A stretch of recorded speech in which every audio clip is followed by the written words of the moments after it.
తెలంగాణ రాష్ట్రంలో మరో రాజకీయ పార్టీ ఏర్పాటుకు బీజం పడింది. త్వరలో కొత్త పార్టీ ఏర్పాటు కానుంది. తెలంగాణ జాగృతి అధ్యక్షురాలు కల్వకుంట్ల కవిత కొత్త పార్టీ పెట్టనున్నట్లు ప్రకటించారు. వచ్చే అసెంబ్లీ ఎన్నికల్లో కొత్త పార్టీతోనే పోటీ చేయనున్నట్లు ఆమె వెల్లడించారు. శాసనమండలి తెలంగాణ అమరవీరుల స్తూపం వద్ద ఆమె చేసిన ప్రసంగం ఈ విషయాన్ని స్పష్టతను ఇచ్చాయి. ఇన్నాళ్ళు కొత్త రాజకీయ పార్టీ ఉంటుందా లేక జాగృతితోనే నడిపిస్తారా అనేక సందేహాలున్నాయి. వచ్చే అసెంబ్లీ ఎన్నికల్లో పోటీ చేయనున్నట్లుగా కూడా ప్రకటించారు.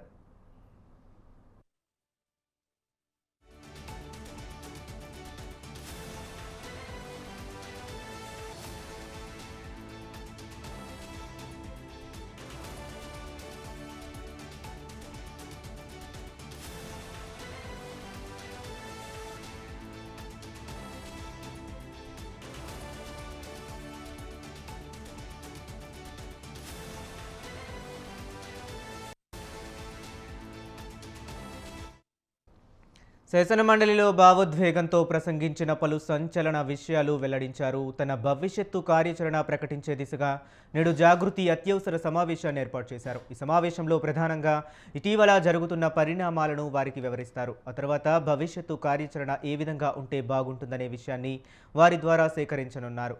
ఈ మీటింగ్లో క్యాడర్ సలహాలు తీసుకుంటారు. వారి అభిప్రాయాలు సేకరించి వాటన్నిటినీ క్రోడీకరించి త్వరలో ఓ నిర్ణయం తీసుకుంటారని తెలంగాణ జాగృతి నాయకులు ప్రకటించారు.